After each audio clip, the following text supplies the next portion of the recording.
All right, welcome to the Dog Days of Summer episode of the College 12-Pack.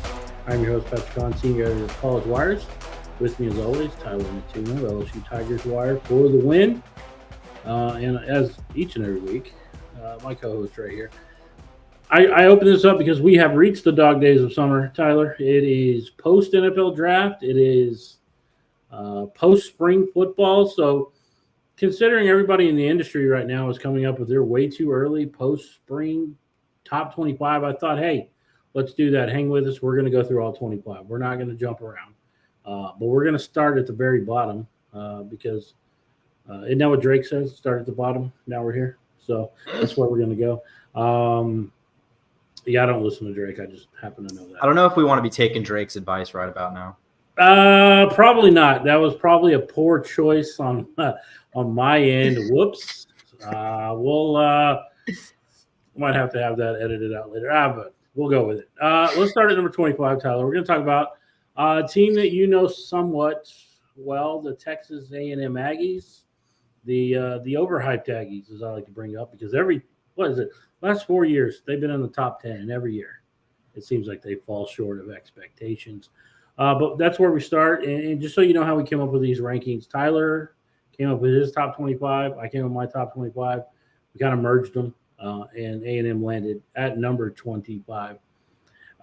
This is a team that under new head coach, right? We have Mike Elko taking over after Texas A&M finally had enough of Jimbo Fisher and decided, hey, we're just going to go ahead and pay that buyout and get out of this contract. And Connor Wegman's the guy that's going to be leading the charge here, but I start so low because of what they have lost.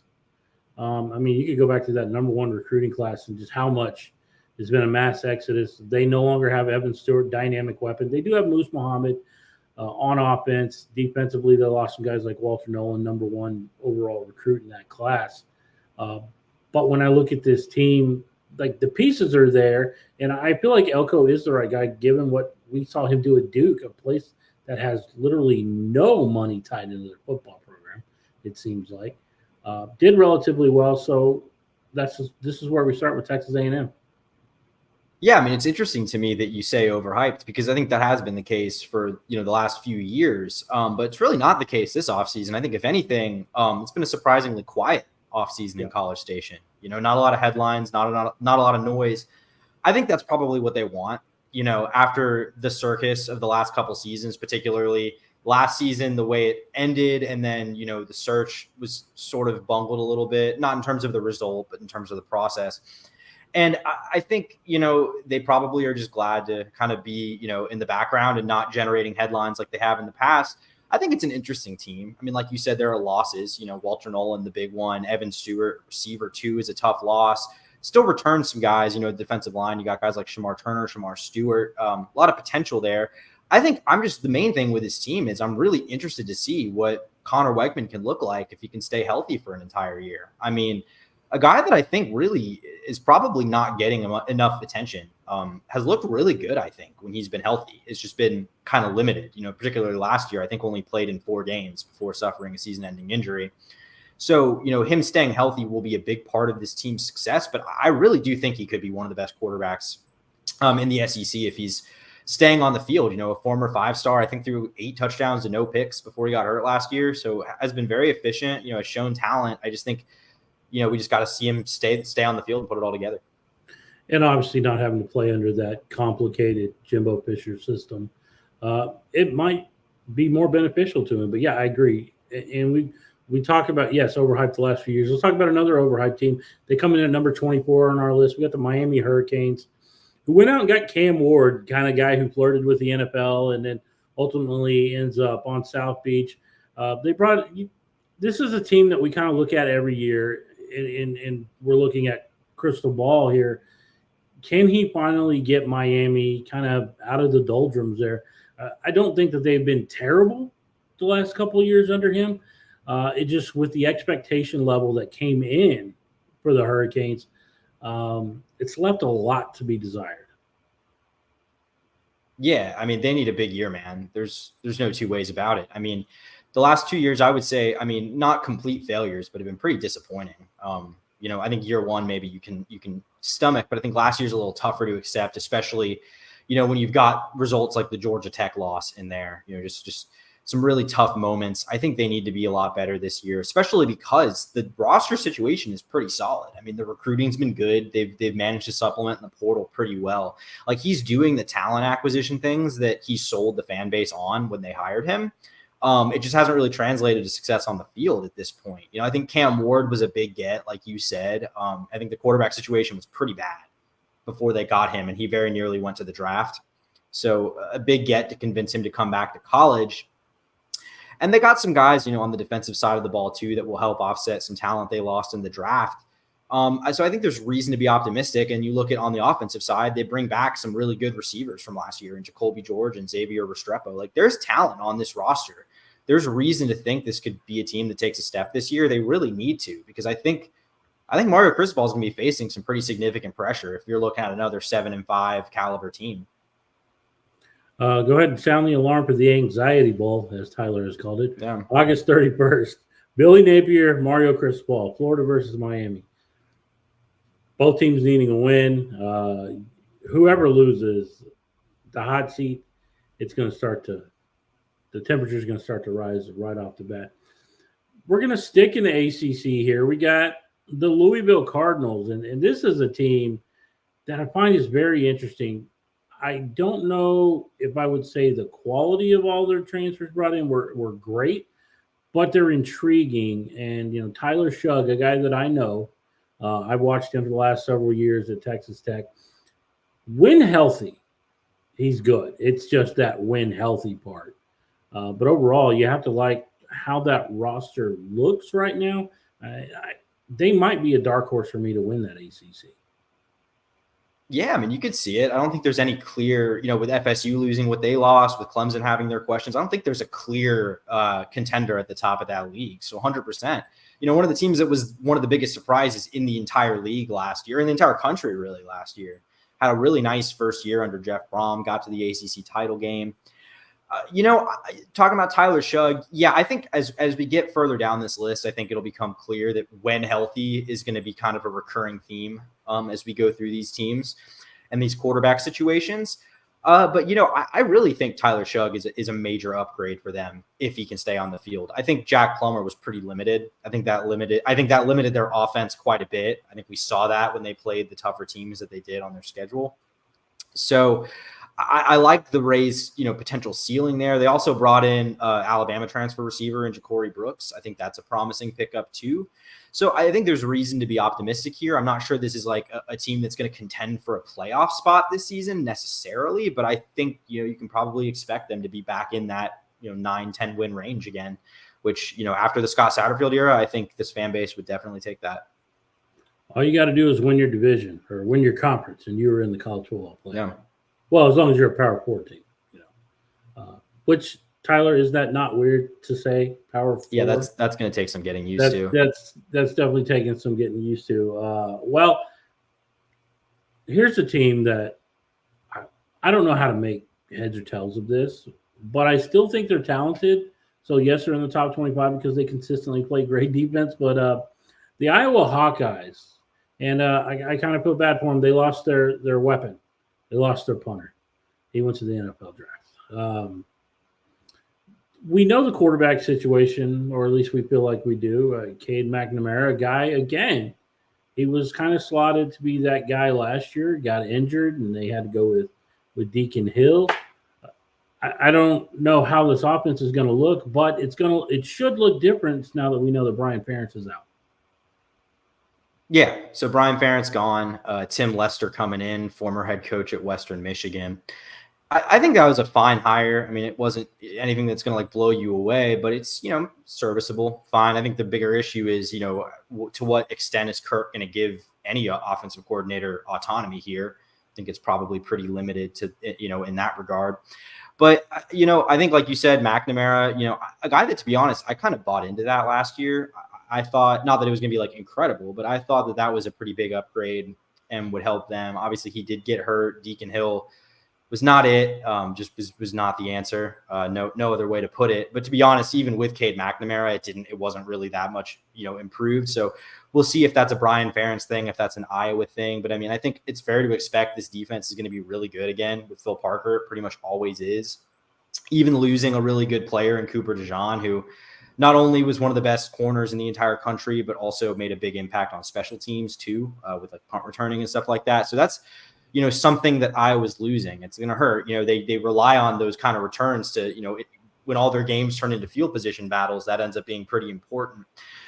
I still think, you can kind of just slot this team into the, 8-4 kind of range, because that it seems to be both the floor and the ceiling here. I guess the ceiling is a little bit more like 10 wins, but you know what I mean? Yeah, I agree with you. I'm kind of that 8-4, 8-5 to 10-3 type. Nothing really inspires me when I look at this team. But again, it's what does Tim Lester do? How does that look different? How does that look different for the offense this upcoming season? And it kind of felt like this offseason that Brian Ferentz kind of stole the Dabo Sweeney playbook, in that he didn't really bring anybody in terms of bringing in transfers. So I think it's a wait and see approach. But I think the one thing that we do know is, I think there's two things that you can count on every single year with Iowa. They're going to play good defense under Phil Parker. And they're going to have a tight end who's going to be among the top players when it comes to the NFL draft next year. Because when it comes to tight ends, Iowa seems to produce them year in and year out. Now, another team you talked about earlier, you brought up the term when healthy. We're going to talk about the Kansas Jayhawks coming in here at number 21. Jalen Daniels had back issues last year. Jason Bean ultimately takes over. Bean is now gone. Jalen Daniels says he's coming back. Obviously, also bringing back a pretty talented running back, so that offensively, when you look at the Jayhawks, they look like they're going to be a pretty good squad this year. But they did lose their offensive coordinator. Yeah, I mean, I think that's going to be a tough loss for sure. I think, looking at this offense and Jalen Daniels, I think is the ultimate when healthy situation, because unlike some of the other guys we're going to talk about, I don't think there's really even questions with Jalen Daniels. I think we know exactly what he can be when he's able to stay on the field. That's just been such a big problem for him. And it's not, it's not like he's coming off a torn ACL where it's like that ended his season, but he's back healthy now. This is a guy that's had back issues and they seem to be recurring, and it's a real concern. I would be surprised if we see him play 12 games this year. And, if he can't, I think it's hard to really buy into what this team's going to be able to do in a Big 12 that's now adding teams like Utah and Arizona. But if he can, I think the potential's there. And I think, it's hard just in general not to be optimistic about the trajectory of this program right now, when another offseason coaching carousel is in the books. They held on to Lance Leipold. They, extended him. They're putting money into the program. They're building a brand new stadium. Resources are being spent on football there that haven't been in a long time. So I think overall trajectory, very positive at Kansas. I just think this year, the success is really going to hinge on how much Jalen Daniels is able to play. And if you can, obviously they have Devin Neal, who's a top-tier running back, especially in the Big 12. And Cole Ballard last year looked good in flashes in relief of both Jalen Daniels and Bean. So you have to like him. And if that name sounds familiar, yes, he is the son of Colts GM Ballard, which not a whole lot of people might have known about that if you haven't really been paying attention to Kansas football. And then we have on the other side of the Sunflower State, we got Kansas State. Now, this is interesting because Will Howard is no longer there. He is gone. He's moved on. He is going to be playing for Ohio State this upcoming season. But like I said, the talent is still there. They brought in some transfers. DJ Giddens, running back, he showed a little bit last year. When I look at this team and obviously knowing the coach, Chris Kleiman, I fully expect that Kansas State's going to be one of the better teams in the Big 12, at least the most consistent, it seems like, year in and year out. Yeah, absolutely. I think this is one of a few teams on this list where there's, I think, a lot of questions with the roster, but us including them in this top 25 is just sort of an element of trust in the coach and the staff, and kind of the level of consistency they're able to achieve. I think Kansas State's definitely one of those. I think Will Howard's a really hard loss. We're going to get to it. Like, I think he's a really good quarterback, and I think he's going to make his new team very good. But I think you can still be pretty optimistic about Avery Johnson, who was the backup behind Will Howard, saw some pretty significant game action last year, like certainly not an inexperienced quarterback by any means. So I think you can kind of expect that there's going to be pretty good continuity there. And they also added a receiver transfer from Dante Cephas from Penn State, formerly from Kent State. So, they've also got a very experienced defense, kind of par for the course, what you expect from a Chris Kleiman coach team. So, yeah, I mean, just kind of a pretty typical Kansas State roster this year. I don't know, if they are going to be able to be the team that makes the claim to win the Big 12 now that Texas and Oklahoma are gone. They won it 2 years ago. We'll see if they can do it again, but I think it's a pretty safe bet this is going to be one of the top 4-ish teams in the conference. Yeah, and another team who might be among them, or maybe I feel a little more confident in that if Jed Fish was still there, but the Arizona Wildcats, who's our third straight Big 12 team that we're going to talk about here. This was an interesting situation because I thought Noah Papita was almost 100% going to Washington, follow his coach, who really, when he took over for Jay DeLoria, he took off and didn't look back. He was one of the fantastic, I think he was a redshirt freshman. But as far as freshman quarterbacks, he was among the best. And that's why I think that they're going to be in good hands. I'm just not sure I'm sold on them each year, considering Brent Brennan, who, he may have ties to the state, doesn't really give me a lot of confidence in them moving forward. Mm-hmm. I mean, like in DeLora, I just want to say, like, DeLora was a good quarterback. Like, it's not like they were having quarterback issues. Like, Fafita stepped in due to injury and just ended up being even better. Like, took that job. Huge to keep him around, to not let him go to Washington with Jed Fish. I think that, first of all, I just want to say I'm not sure there's a program in the power conferences that's outperforming their circumstances right now more than Arizona is. Dealing with the loss of their coach, and that, the success that Jed Fish had there was amid, the multi-$100-million budget shortfall that we've talked about before on here. They have some real financial issues within their athletic department. So yeah, I don't love the trajectory here long-term either. I think they're probably in the worst spot of any of the 4 programs that just got added to the Big 12. And that includes a Colorado team that I don't feel great about. I don't think a lot of people do right now, but Arizona's got some serious problems. I think Brent Brennan was a solid hire. Like, I think that was about as good a hire as they were going to make, given the circumstances of when they had to make it. I just, I do have questions about where this team is going to stand in a Big 12 that, again, maybe doesn't have like a clear, blue blood that's the favorite to win it year in and year out, but I think it's a pretty deep conference. I think there's a lot of solid teams that are in the mix there. Yeah, there's a lot of solid teams, and we're going to get into a bunch more of them, or at least the top, momentarily. But let's talk about a team who competed for the Big 12 title last year, coming in at number 18 here. The Oklahoma State Cowboys, who returned Alan Bowman, who's returning for his 7th year of college football. Him and Tyler Shugg actually came in together in the same recruiting class. If that tells you anything about how long these two guys have been playing college football. But reigning Doak Walker Award winner Ollie Gordon, I think when you have Gordon on your offense, that's going to give you a chance to win a lot of football games just because how dynamic he is as a running back. Yeah, I mean, he's one of the best running backs in the entire country. Was a big reason that they were able to salvage what actually ended up being a pretty successful 2023 season. Started off pretty bad. I mean, they lost like 38-7 at home to South Alabama early in the year. 30-7 or something. Yeah, something really bad like that. I mean, it was looking like we were heading for a rough season.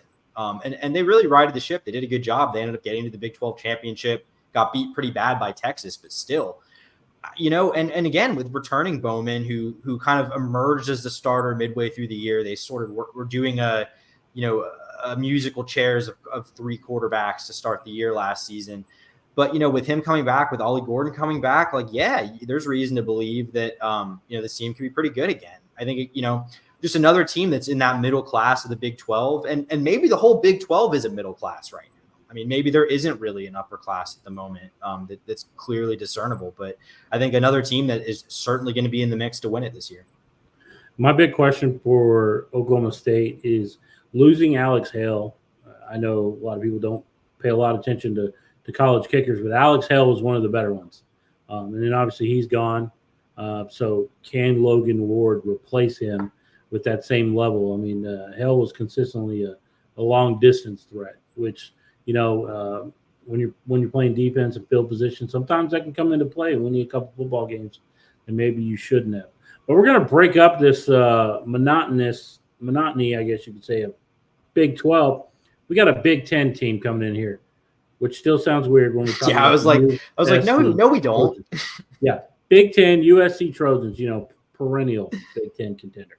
No, but this is so USC is interesting to me because what are they going to be the first year not only going into the Big 10, they have LSU as a season opener in the neutral site game, but also Lincoln Riley's coming off his worst season as a head coach.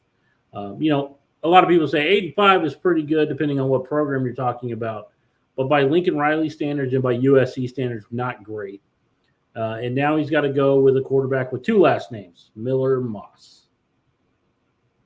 Yeah, I mean, there's no way to spin 8-5. That's not what Lincoln was hired to do at USC. Certainly not what he was hired to do, bringing back the reigning Heisman Trophy winner in Caleb Williams, who was still very good last season.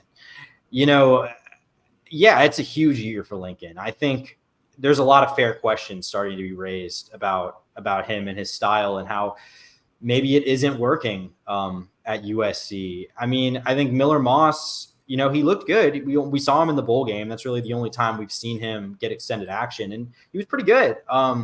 He's probably not going to be Caleb Williams, and that's okay. But that means they're going to have to improve elsewhere. And to try to do that, they brought in a lot of transfers on the defensive side of the ball. They hired a new defensive coordinator in DeAnton Lynn. Finally moving on from Alex Grinch. Probably a move that Lincoln should have made after his first season. Maybe a move he should have made when he was assembling his staff. Maybe he just shouldn't have made that move in the first place. But, hindsight's 2020, I suppose. He has the chance to right that ship now. So I think, that first game against LSU is going to be so fascinating for so many reasons. I think for both teams have a lot of questions coming into this year. And I think both teams have coaches who are going to feel quite a bit of pressure if they don't, take steps forward. Yeah, I think it's a little less so if pressure-wise. If you look at Brian Kelly, right, a guy who won 20 games in the first 2 years, but obviously losing Jaden is going to be a big deal. But so both these teams, USC going with Miller Moss and LSU going with Garrett Nussmeier. We'll get into LSU in a little bit. They're very similar kind of stories, right? Both second-year head coach or third-year head coach heading into their third year. Got quarterbacks that they got to replace, Heisman Trophy winners.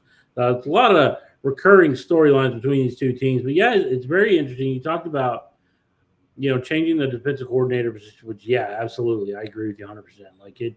I don't know that he should have been brought over from Oklahoma based on what we saw. But, neither here nor there. That's what happened. So they made a lot of changes defensively.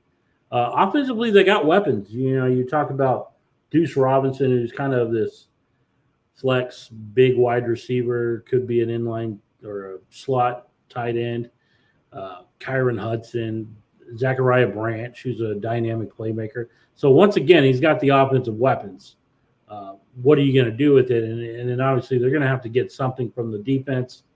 Bear Alexander, who we thought might be leaving, turns out he's not leaving. He's going to be a big part of it. And I just think defensively is where the problems lie. I don't really worry about a Lincoln Riley offense, although I think they did underperform last year. They didn't really get out of Dorian Singer what they expected to get when he transferred from Arizona, which he's gone. So we're looking at the young gun, so to speak, and we'll see kind of how that plays together. Now we're going to go back to the SEC at number 16 here, Tyler. We have the Tennessee Vols, who are now going to have to turn to Nico Imaliva as their new quarterback. Joe Milton has exited. They brought in Chris Brazel, the second from Tulane, dynamic wide receiver. He's a big guy. I think he's about 6'5", So he's a big weapon that Nico can kind of throw to. We'll find out how Mickey Mouse this offense is for Josh Heupel as Tennessee looks to finally get to the SEC title game and win, because I think overall, when you look at Heupel in the last 3 years, I think he's done pretty well considering. Yeah, it's hard to fault Josh Heupel at all. I mean, he's made this program more relevant than it's been in 20 years. So I think there's something to be said for that. Yeah, I mean, I think the potential here is interesting this year with Nico. I think Nico is going to be an upgrade from Joe Milton. I think Joe Milton is a guy that we just painfully we knew what he was. And I don't even say that too critically. Like, he's not bad, but I think his limitations were so apparent. And I think that it really limited their offense last year. I don't think that he was nearly as effective running it as Hendon Hooker was. I do sort of wonder if there's an element of that is just teams sort of figuring out the gimmick of this offense. Because, it is a little gimmicky. Like, when we call it a Mickey Mouse offense, that's kind of a joke, but, not really.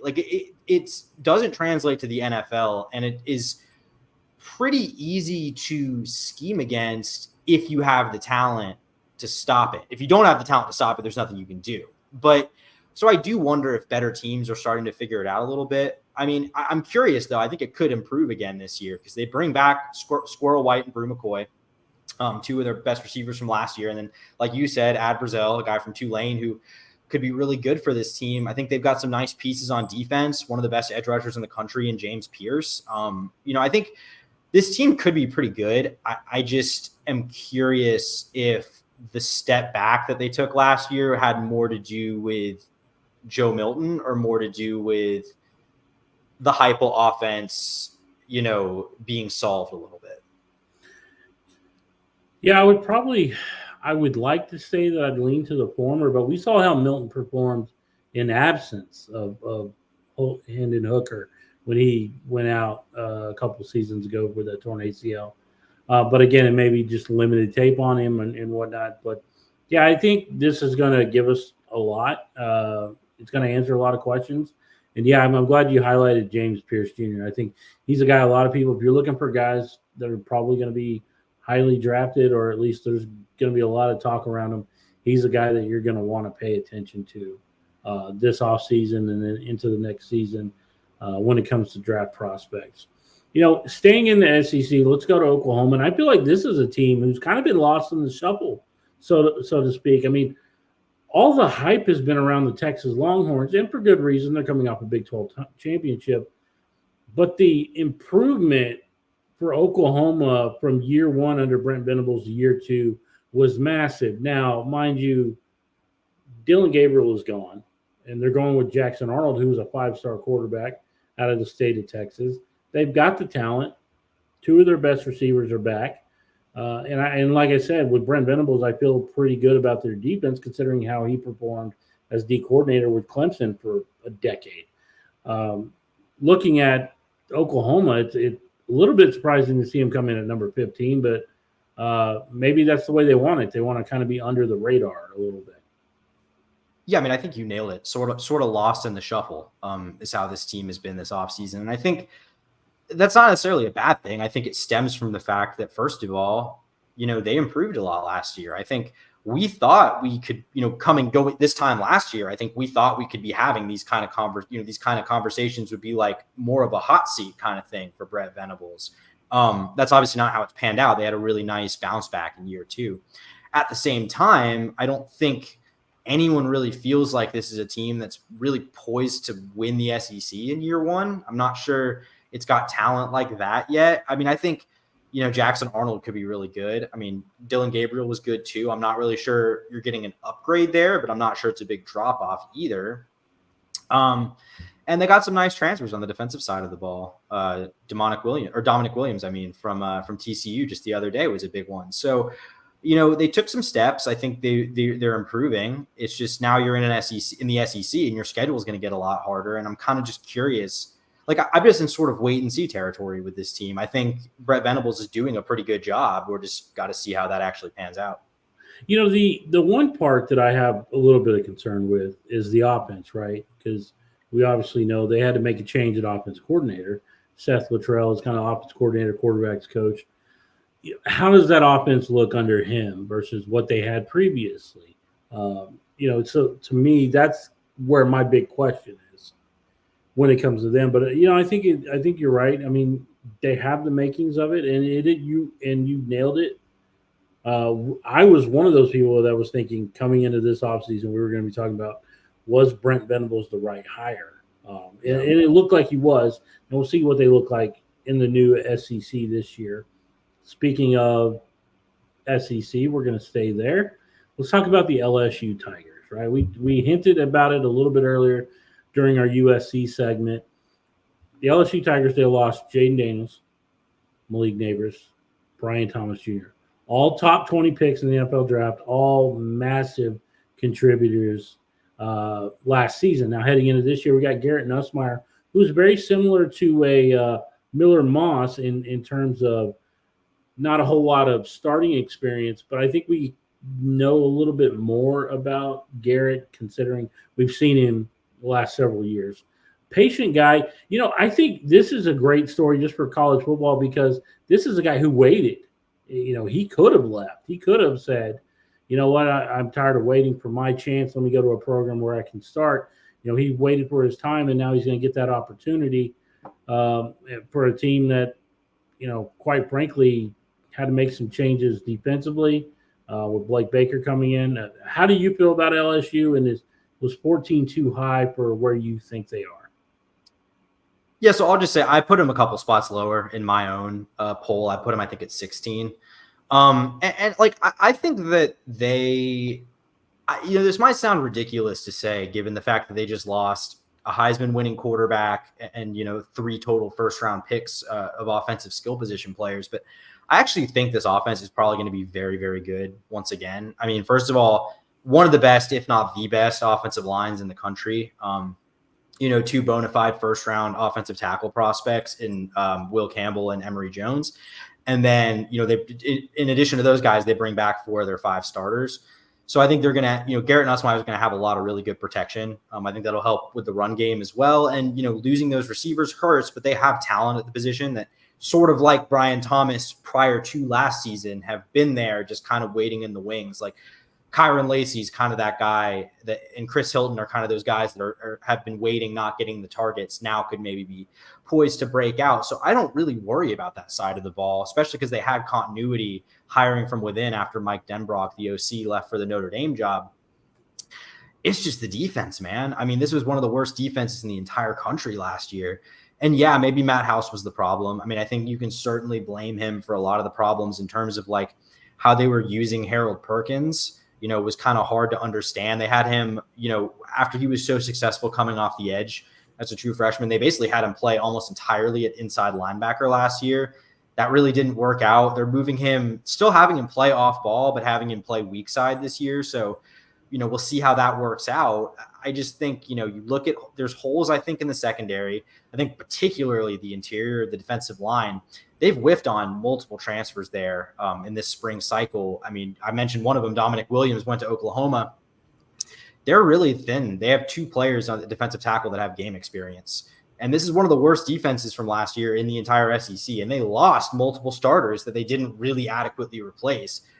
So I have a hard time believing this team's going to take a leap when, even if the offense is pretty good, they're losing a lot of talent there. And the defense, like, I legitimately wouldn't be surprised if it got worse or about stayed the same. Yeah, I mean, I you like some of the things they have. Mason Taylor's been a pretty good weapon at tight end. I worry a little bit about the running back position. I mean, I know Josh Williams returns, but I kind of worry about the depth of that position. And they haven't really had a superstar running back in some time. Yeah. Not to the level that we've seen. Well, they had 1,100 rushing yards from Jaden Daniels last year, which is part of the reason he's been so productive on the ground. They haven't really needed to, but that's about to change. So yeah, I mean, and Garrett's a completely different quarterback. He's more of a stay in the pocket, move around, try to create. But they do have some weapons. I'm kind of curious if Shelton Sampson can kind of get in the mix. He was a highly touted guy. I think this is his second year, redshirt freshman. Yeah. They also brought in, CJ Daniels. So they have some guys.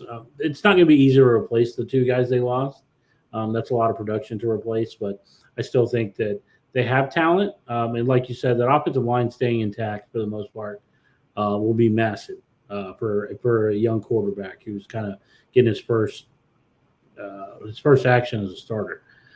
All right, so then we have the Clemson Tigers. Now, for Clemson, this is kind of talked about earlier. Clemson's a team who just does not use the portal. We know Dabo doesn't. So it's really going to be on their quarterback, Cade Klubnik. It's going to be on their offensive play caller in Garrett Riley when it comes to trying to generate, some excitement on that side of the ball. I don't know how confident I am that they can do that without bringing in some new talent. But defensively, I think they're going to be good again. But the interesting part is we'll find out how good they are right off the bat, considering they got to play Georgia to open the season. Yeah, that's going to be an interesting game. But I mean, I generally agree with that assessment. I think their defense, we've kind of gotten to a point where the floor with their defense seems like it's pretty high. They're just pretty good year in and year out, even when they lose a lot of talent to the draft. So not a lot of concerns there, I think. But the offense, yeah, there's a lot of concerns. I mean, I think last year was pretty disappointing overall. With the way it started, it could have ended up being a lot worse than it ended up being. I think they finished 8-4, which, with the way they started, again, could have been a lot worse than that. But still not where they want to be. And I don't think – Dabo's made some concessions, I think, but I don't think you've seen like a real overhaul in terms of how they're using the transfer portal. I mean, they still didn't really land a lot of guys this cycle. So they're still kind of just running it back with what they have. And what they have is, quarterback and Cade Klubnik, who has a lot of talent, I think has shown potential. I think there's been good flashes from him, kind of up and down, but I think he was overall pretty solid last year. I think there's reason to think he could take a pretty significant leap this season. I'm more worried about what's around him though, because they lose Will Shipley to the draft. They're really good running back. They still have Phil Maffa, who saw a lot of action last year and was very good for them, a guy with a lot of experience. And I also wonder about their receivers. They lost their top receiver, Bo Collins, transferred to Notre Dame, returning guys that don't really have a ton of production and experience. So, that's kind of the issue when they're no longer recruiting at a super elite level, and you're not landing transfers, you can kind of fall behind in terms of skill position talent. And I worry that's sort of what's happening here. So that's kind of my main concern. Yeah, it kind of feels like they may have to thrust a 5-star wide receiver like Brian Wesco into under the spotlight because they don't have that talent. And yeah, I feel a little bit better about their running game. It's going to be hard to replace the production they lost from last year, but Phil Maffa is still a very talented running back, and I think he can do some things. But I feel like they're also going to be asking Cade Klubnik to do a lot more in terms of creating and trying to do things. And then obviously you have, Peter Woods on the defensive side, Barrett Carter, RJ Meckins. Those are guys that can create, their own points on that side of the ball. But as we know, if you're relying on your defense to score for you, you will run into problems. Just ask the Iowa Hawkeyes. All right, so now we're dipping into the top 12. ACC is the theme, and let's continue it. I was hoping I would never have to say this name again. DJ, I'm not even going to get it. I'm DJU, okay? He is back in the ACC with the Florida State Seminoles, replacing Jordan Travis. Florida State, once again, looks like they're poised for another run. Back-to-back titles for the first time since, the 90s? It feels like it's been a while since we've been able to utter those words. Well, I guess maybe the Jimbo Fisher. Jameis year. Yeah, I forget about that, but Jameis Winston years. But still, DJ was a 5-star guy coming out of high school, but I always feel like he's never really lived up to that billing, whether it's his fault or what was around him. I think there's a real opportunity this coming year with Florida State and just the way that Norvell is able to build that team around him. Yeah, and by the way, I'm pretty sure it's Uyunglele. I think that's right, but I'm not gonna try it again. I'll call it DJU also. So I think last year we went into it sort of curious to see how much of his issues were Clemson issues versus DJU issues. I think it's fair to say after one season at Oregon State that a lot of them are DJU issues. I think he was better at Oregon State, but I think especially against the better teams they had to play last year, I think a lot of the same issues still persisted. I think maybe Oregon State let him play a little bit more, in a way that he was comfortable with. So I think that probably helped him out a little bit. But I don't love this move for FSU. Like, I think it's hard for me to buy that he is going to be at least as efficient running this offense as Jordan Travis was. I mean, Jordan Travis, very experienced guy, didn't throw a lot of interceptions, didn't make a lot of mistakes. Maybe DJ gives you slightly higher, like higher end kind of play. But I think overall, this is going to be a downgrade at quarterback. And then just a lot of losses in general, losing guys like Jared Verse and Braden Fisk from the defensive line. I think this is still poised to be a pretty good team in 2024, but I don't think they're like far and away the clear favorite to win the ACC, which is how I felt about them going into last season, and that ultimately came to pass. So I think you could buy into this team, like you could sell me on this team, but I think that they're probably poised for a step back. It's interesting. I kind of view the ACC and the Big 12 in the same light, that there's no clear-cut team, right? You kind of have an idea that you expect Clemson to be up there. You expect Florida State to be up there, just like in the Big 12. You're probably going to expect our next team to be up there, and we're talking about at number 11, we have the Utah Utes. Now, the offense gets a big boost. No longer are they going to have to rely on the pig farmer to run their offense. They are getting Cam Rising back, who sat out the entire year. They also had Dorian Singer, who just never lived up to the hype at USC based on what he did in 2022 with Arizona. But still, given how consistent this program is under Kyle Whittingham, I feel pretty confident in saying that the Utes are probably among the top two favorites in the Big 12.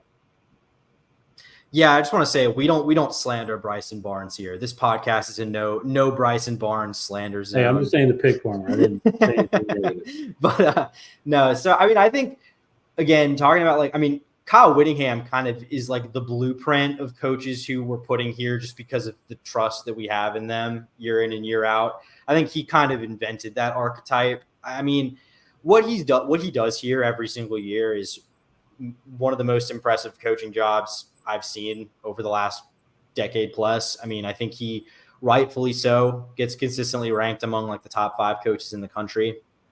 And I think there's reason to think this could be, this is probably my favorite to win the Big 12 right now. I mean, I'll tell you that going into their first year in the conference. I mean, I think that, there's questions about Cam Rising coming back from injury. I mean, a guy that had a pretty gruesome knee injury that held him out of the entire season. But assuming he's good to go, he's a really good quarterback. And they also got their tight end, Brant Kuithe, who missed most of the year with a torn ACL too. So I think, with those guys back, this team could be really good. And like you mentioned, a guy like Dorian Singer was great at Arizona. Didn't really have the production we were expecting at USC this year. I think now on a team like, Utah that doesn't have quite as much talent at the skill positions, I think you could really see him take a bigger leap and, see a bigger role in that offense. And again, I think we always expect their defense to be pretty good, even though they lost, guys that got drafted, guys like Cole Bishop and stuff. So I think they're still, remain one of the most consistent programs in the country. And again, in a Big 12 where there's no clear favorite, you could sell me on this team being the favorite going in pretty easily. Yeah, and it seems like more often than not, Utah's running that double dynamite offense, 2 tight ends. But Landon King himself can hold his own. We saw him, what he could do at Auburn, which, he made some splash plays. So another talented tight end that he can go to. And you're right.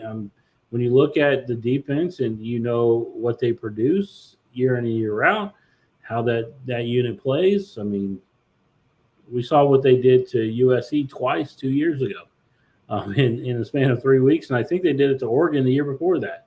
So they're a team that can get up for just about anybody, and you have to like them. Now, this is probably, we're getting into the top 10 here, Tyler. This is a little bit of a surprise based on what I thought of this team going into last year. We got the Missouri Tigers at number 10, who have Brady Cook back. They have Luther Burden, and they have a very manageable schedule. If you looked at their upcoming schedule, you have to like the thought of, Coach Drink leading them to another 10 win plus season, and maybe potentially more after, beating a very undermanned Ohio State team in the Cotton Bowl, but wins are wins. What do you think of Missouri? Yeah, I mean, that success they had last year really came out of nowhere. Definitely a breakout year for them and for Eli Drinkwitz. And I mean, all of a sudden, I think you look at this program and it's very intriguing because they're recruiting and using the transfer portal. They are going up with the big dogs and winning. Like they're winning. They stole a 5-star defensive lineman that Oklahoma wanted. You know, they're landing some big names in the portal. They got a 5-star receiver a couple years ago in Luther Burden, who had a huge season last year, probably going to be even better this year. I mean, a guy that I think very likely could be talking about as top 10 pick kind of caliber player. And, his quarterback returning and Brady Cook, who I don't think Brady Cook is like a Heisman contender. I don't think he's that kind of player, but I think he's a very solid, very competent starter. They lost some guys to the draft on defense, like guys like Tyron Hopper. I think they portaled pretty well. I think they replenished the talent they lost pretty decently. So again, a team that I think, maybe getting buried in the SEC with the new teams coming in and, Kalen DeBoer at Alabama and stuff. But I think the team that you really can't ignore in the SEC race. No, you really can't. I think they're a team that we're going to have to pay attention to. Let's talk about an independent team. Yeah, the only independent team that we actually care about on a top 25 post, I should say. Top 25, we got number 9, Notre Dame Fighting Irish. I think this begins and ends with Riley Leonard. His health is ultimately where I'm leaning. But the one thing, Mike Denbrock is coming in to run the offense. Why is that good? Because we saw what he does. He tailors his offense to the quarterback. We saw with Jaden Daniels. We saw it in Cincinnati with Desmond Ritter and what he was able to do for 4 years there. So you have to like what he could probably do with Riley Leonard. It's, again, can that ankle stay healthy? He had problems all last season, and even already this offseason, he had to have surgery on it. Yeah, I mean, I think the health when it comes to Riley Leonard is certainly the biggest concern. I'm not sure it's my only concern, to be quite honest with you. I think even at his best at Duke, I think he left a little bit to be desired as a passer. I think he has some progress to make in that regard. A guy that is a big time threat with his legs, like a true dual threat quarterback, has like running back level production. But I do wonder, I think this is a big change, first of all, from Sam Hartman. I think the style of play is a pretty significant departure. Whether that's better or worse, I don't really know. I'm not quite sure. But I think the bottom line here is this is a really important year 3 for Marcus Freeman. I think hasn't been bad to this point, but I also feel like it's been a little disappointing. I think there's been a couple games that they were very, you look at like the Ohio State game, like games they were very close to winning. They just couldn't quite pull it off. And like, I think that, this has to be the year where they start winning some of those games, where they find themselves in the playoff race deep into the year. Is Riley Leonard the guy that's going to, make that difference for them? I'll be honest, I'm a little skeptical, but I think the way they've recruited and stuff, I think they're a talented roster. I think they are a top 10 team entering the season, but I still have my questions. I think those are valid. I just feel like if they are going to get into the college football playoff, it's going to be because of Riley Leonard's ability to stay on the field. I don't like the quarterbacks behind him. Riley's really the only one that's proven. So that's where I lean there. Now, if we're going to talk about teams that have a lot to prove, this is a surprising statement coming from me considering they just won a national championship. But Michigan's got a lot to prove. Losing their defensive coordinator, losing their head coach, losing a lot of talent, and they're going into a season where I'm not real sure what they're doing at quarterback, and this might be a team that you're going to have to rely on your defense and running the football. I mean, they're going to have to play some ugly football because I don't know that I'm in love with any of these quarterbacks. Yeah, and this isn't like, the Alabama dynasties or Georgia where like, they win the national championship, lose some guys, but they're retooled. Like there's no reason to think they're going to have a big drop off. Like this team has undergone about as big of a transitional and transformational offseason as you possibly can. I mean, they lost their head coach, obviously, and Jim Harbaugh is going to the NFL. On top of that, you lose, they had the most players drafted of any program in the draft this year. I think it was 13. So a lot of talent you've got to replace, including the quarterback position, your top running back, and Blake Corum. Donovan Edwards coming back. So I think that is very nice for them. I think that's going to prove to be very, very beneficial. But like you said, questions at quarterback. I mean, right now it kind of looks like Alex Orji's probably going to get the nod to start there. Had been the backup previously. Hasn't really seen significant game action. So, who really knows? And, year one as a head coach overall for Sharon Moore, who, has head coaching experience, led the team to, I think, 3 wins last year as an interim. But, we'll see. It changes. Things are different when this is your program and you're calling the shots and you're the CEO. So I think there's a lot of questions this team has to answer, and they have to answer them all at once this year. So I think a step back. I mean, truthfully, I think even having this team in the top 10 might be a little bit ambitious. Yeah, I think it is ambitious. I do think that there's talent on this roster. Clearly, they have talent, even with all that they lost. But yes, there's a lot. You brought up a valid point, I think, when you talk about Sharon Moore and what he was able to do as the intern. It's a completely different thing when it's your program. Yeah. When you're the ones calling shots, you're following a plan when it's Jim Harbaugh's team, but now you got to be, you're the one held liable for all of it. So I think you bring up a valid point, and it'll be interesting, but also I think it's going to be tough to watch at some points in the season. Another team in the Big Ten that's kind of looking to kind of get over that hump. We're talking about, we saw Michigan get over the hump finally. Can Penn State get over the hump? They got a talented quarterback in Drew Aller, but I think we're both in agreement that while he only struggled in 2 games, it's the 2 biggest games of the year that make me question: can he get them over that hump finally? And perhaps a new offense is kind of the way to go, and they got a pretty good new offensive play caller. Yeah, this is such an important year for James Franklin. Like we've talked about it on the show before, just how significant the season is for his trajectory there. And I'm not saying that he's on like the hottest seat in America, but I think he might be under the most pressure to succeed this year of any coach in America because, I mean, first of all, you look at like everything we just talked about up in Ann Arbor, the defending champion of this conference loses a ton of talent. There is I think a power vacuum there that you could seize. And they made the moves, they made the splashy moves, bringing in a pair of new coordinators, Andy Kotelnicki on the offensive side, Tom Allen, the former Indiana head coach, on the defensive side. I think 2 pretty strong hires. And they return Drew Aller, 5-star quarterback who didn't have a great year last year, but, there's still hope there.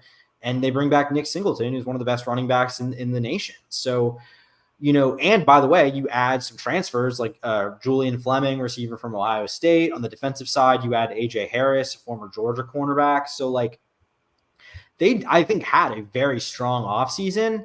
So now it's time, like James Franklin, you got to succeed now. You've got to compete to win this conference because they haven't won this conference in 8 years. And he just got that big extension a couple years ago.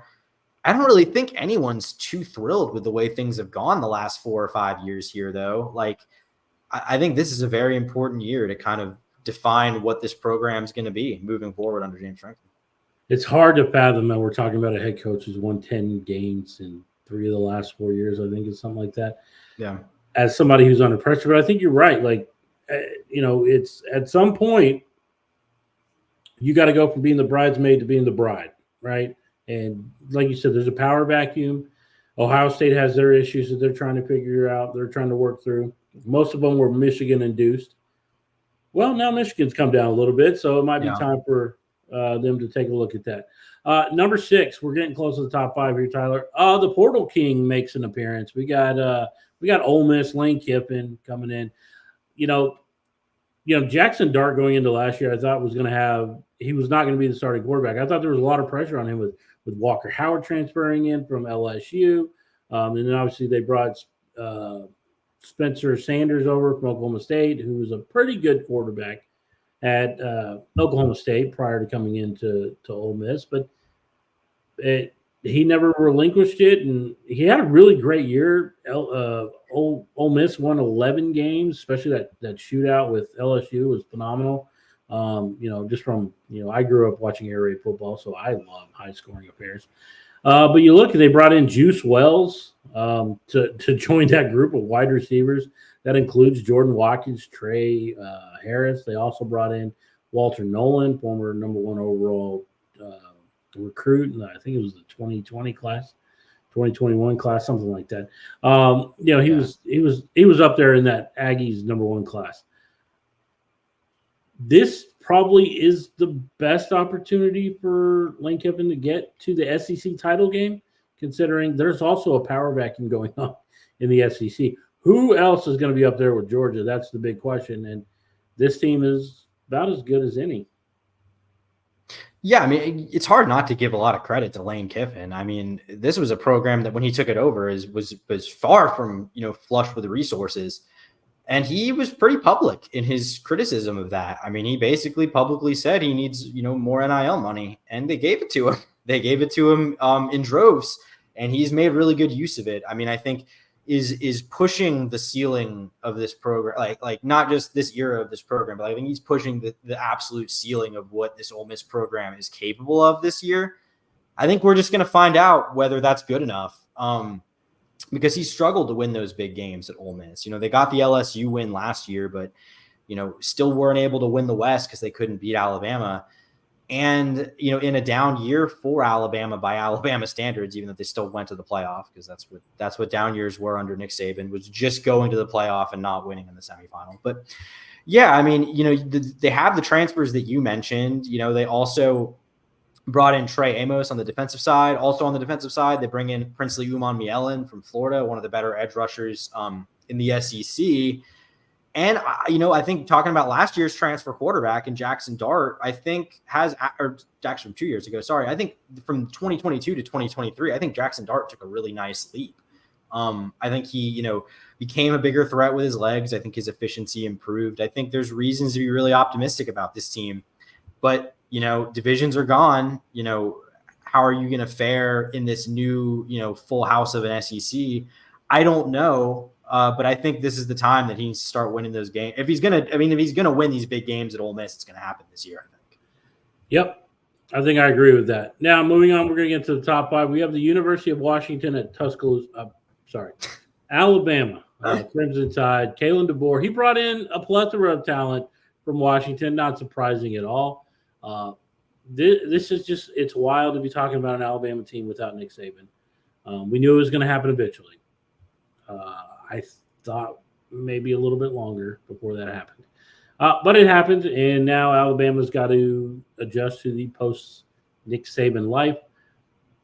I mean, we know most of these guys. Jalen Milroe, Jam Miller, kind of the top guys, Kendrick Law. They lose Isaiah Bond, who transfers out, but they bring in Jeremy Bernard from Washington. They're having to – I don't know. Are they bringing back the offensive tackle that transferred to Iowa? Caden Proctor? I haven't seen anything official, but as far as I know, I mean, everything I've seen has indicated that that's the move. That he was at their spring game, so that makes sense. They also have transferred in Damani Jackson on the defensive side. I mean, there's transfers all over this place when it comes to Alabama. I think the ceiling is, the floor. I think the floor is still 10 wins with this program. Despite Nick Saban leaving, Kalen DeBoer has shown that he wins football games where he goes, and their offense is going to be electric. So I think that's fully what we can expect once again with Alabama under their new head coach. Yeah, and I mean, I tend to agree with that. And, we're saying, floor of 10 wins. We're saying, putting him in our top 5. So it's not like either of us are low on this team. But I do think in terms of expectations, I think people like you and I in the media looking at this team maybe see a little bit differently. I think, we look at all the players they lost in the transfer portal, the fact that, Kalen DeBoer is coming in and having to, remake the identity of this program that's been, in Nick Saban's image for the last, 17 years. I think we see that, and the fact that the schedule is getting tougher this year, or the SEC is getting tougher this year with the new additions. I think we see all these things and are like expecting that a step back might happen. I'm not sure the folks in Tuscaloosa feel that way. I think they probably expect a continuation of more of the same of what we've seen. And to be honest, I think that's going to be tough to do. Because even when you look at, I think Jalen Milroe had his really good moments, had his really bad moments. I still think that he showed enough to me that I don't think it would take a lot of development and improvement from Jalen Milroe to be like a Heisman caliber quarterback, one of the best in the entire country. I think he's pretty close to being that kind of a guy. But I think the depth issues, losing depth on the defense that was really good last year, losing talent at the skill positions, guys like Ja'Cory Brooks, Isaiah Bond in the portal, like there's questions. And I don't think this roster is as talented as it has been in past years under Nick Saban. And when you look at what's going on in the SEC, you kind of have to wonder how likely it is that this team is going to be, pushing for an SEC title in year one under DeBoer. I guess we'll see. That remains to be seen, but I think they have as good a shot as anybody. I believe that they are going to be challenged by the Georgias and the Texases of the world, and even the Ole Misses. When you look at what they did this past offseason, but I'm not down on Alabama. And I actually think that we're a little bit higher than most people. It seems like a lot of people have Alabama maybe closer to 10 going into the season when you look around the landscape. But here's a team that maybe we're lower on than some others. We got the Oregon Ducks coming in at number 4. Now you lose a very talented player in Bo Nix, who's we've talked about him at length in recent weeks. He's a guy who's made a lot of starts at the college football level, and now we have another talented guy, Dylan Gabriel. By the way, they lost Troy Franklin to the NFL draft. They'll just replace him with Evan Stewart from Texas A&M, who's just as dynamic and maybe even more. That remains to be seen what he looks in a non-Aggies system. But I think it's a good starting point. And I just think when you look at the Ducks, they are poised to be Big Ten contenders in year one. Yeah, I think Oregon, aside from maybe one team that we'll talk about, the team that's in the number 1 slot, I think you could make a strong argument had the best offseason of any team in the country. I think Dan Lanning is about it. I think he's proving that, he gets it. He's going and being aggressive in ways that, Oregon hasn't really as a program. Like, I don't think Oregon has operated, despite, the success and the money they get from like the Nike deal and stuff. I don't think they've operated like a blue blood in terms of how they approach the portal and recruiting and stuff. That's changing now under Dan Lanning, and it's reflected in their results this offseason. They landed 2 of the best quarterbacks in the portal, in Dylan Gabriel, who's going to be the starter this year probably, and then Dante Moore, a former 5-star who spent this past year at UCLA, probably the quarterback of the future there. And then, some other guys too. They landed Evan Stewart, the really good Texas A&M receiver, Jabbar Muhammad, a really good cornerback from Washington, going to join the rivals in Eugene. So I think that, they really had a very impressive offseason, came very close. We're right in the mix there of making the playoff. Those 2 games against Washington, first one was a little bit closer than the second one, but, had their chances in both those games. No, yeah. So I think that, I question where this team is going to stand in the Big Ten, just because there's a lot of good teams in the Big Ten right now. We've already talked about a few of them, and we can talk about another one. But I think that they, to me, are had as good an offseason as anyone in the country pretty much. And, I don't really see a reason why this couldn't be a team that competes for the Big Ten immediately.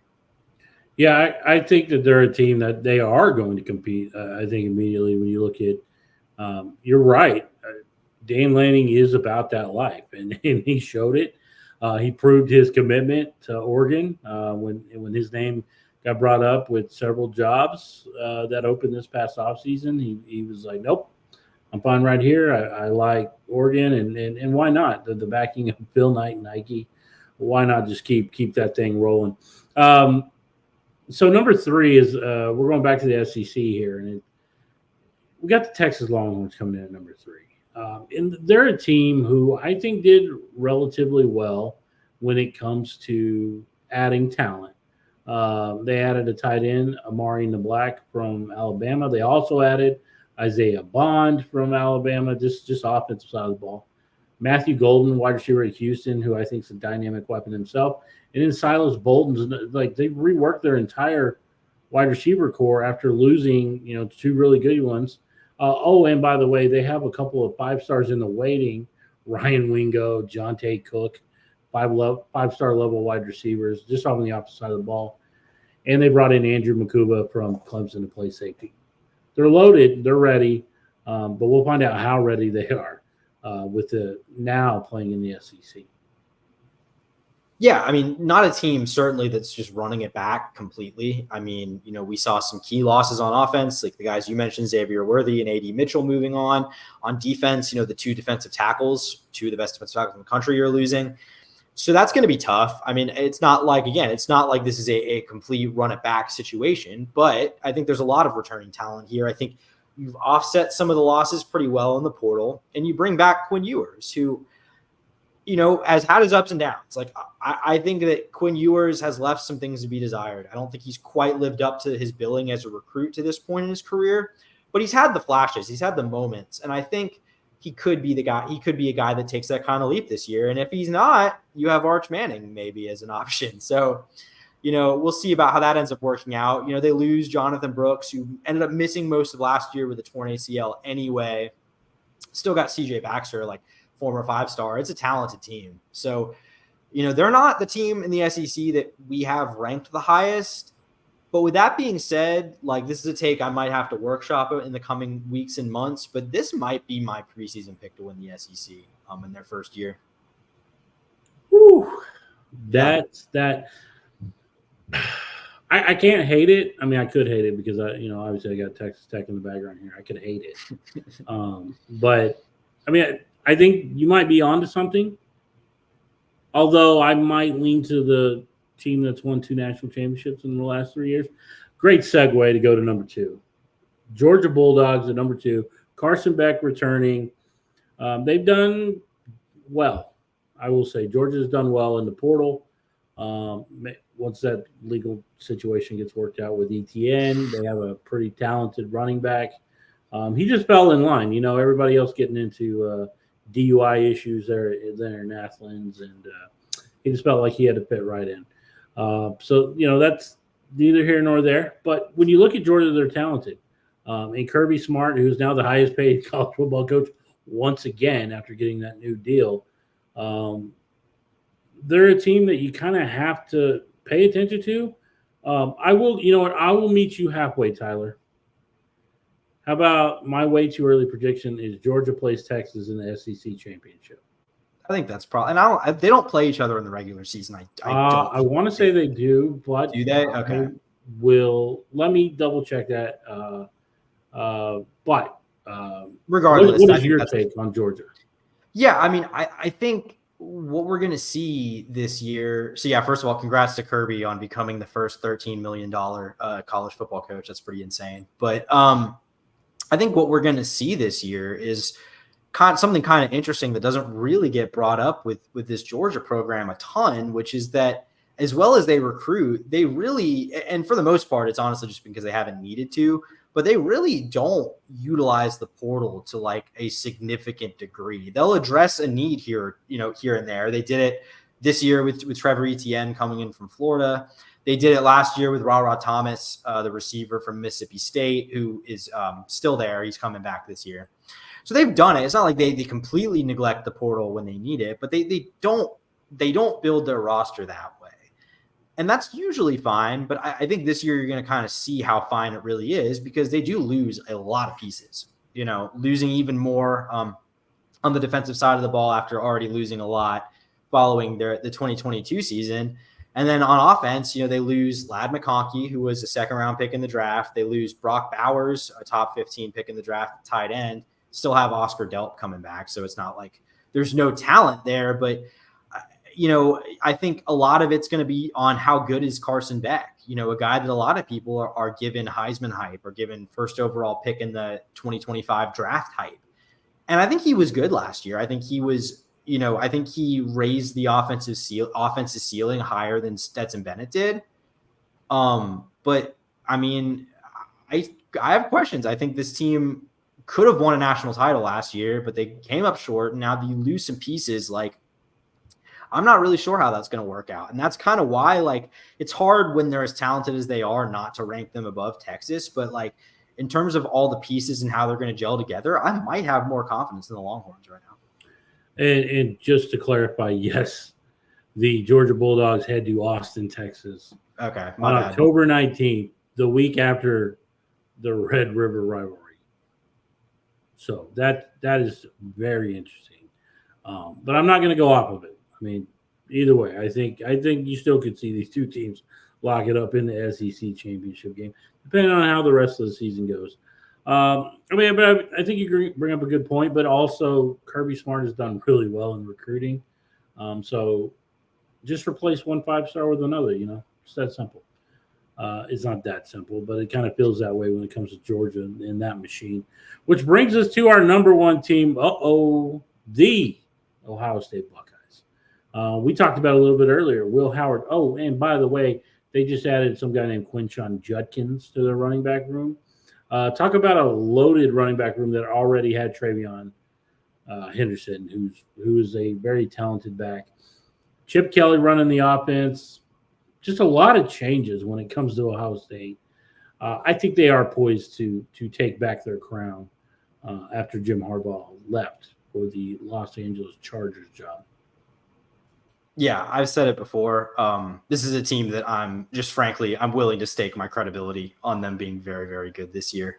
The reason that Oregon didn't win the offseason is because Ohio State won the offseason. I mean, when you look at the additions they made, I think they addressed pretty much every concern. I mean, I think Will Howard is different than Kyle McCord was, but I think it is a massive upgrade. I think this is a big improvement at the quarterback position. You mentioned Quinshon Judkins joins a group that already has, Henderson. Like, they've got talent in that room already.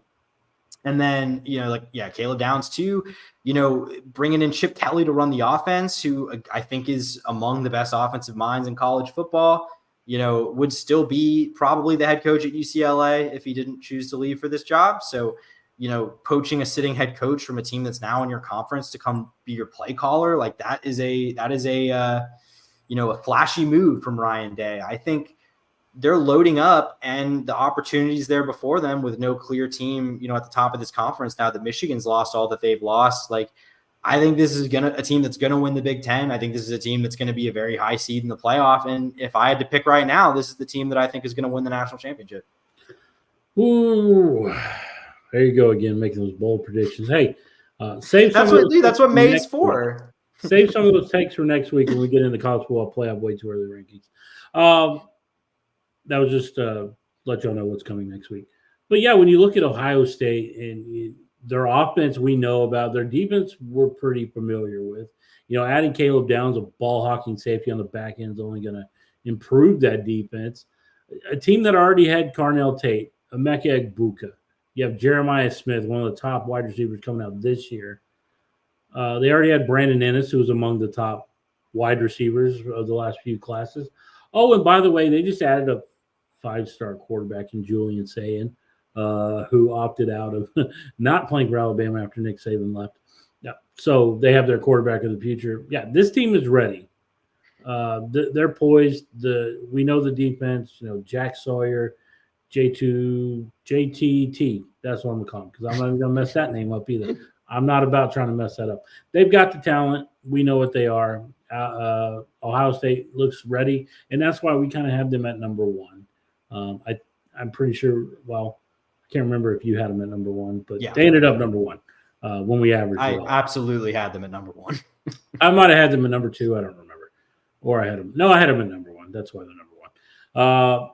But there you have it. Our top 25 are way too early. Post-spring top 25 rankings. I was going to say power rankings, but they're not really power rankings. They're just rankings. They're just rankings. They're just rankings. We'll power rank later. But I appreciate everybody who stuck with us till the end. This is longer than our usual. But that's going to do it for this week for Tyler and myself. We'll be back next week. As I said, we're going to be bringing you we're going to go back to maybe doing a top 12. We're going to do our 12-team projection for the college football playoffs and what those matchups might look like. Now, that could bring on some very interesting conversation. But for Tyler, Patrick, see you next week.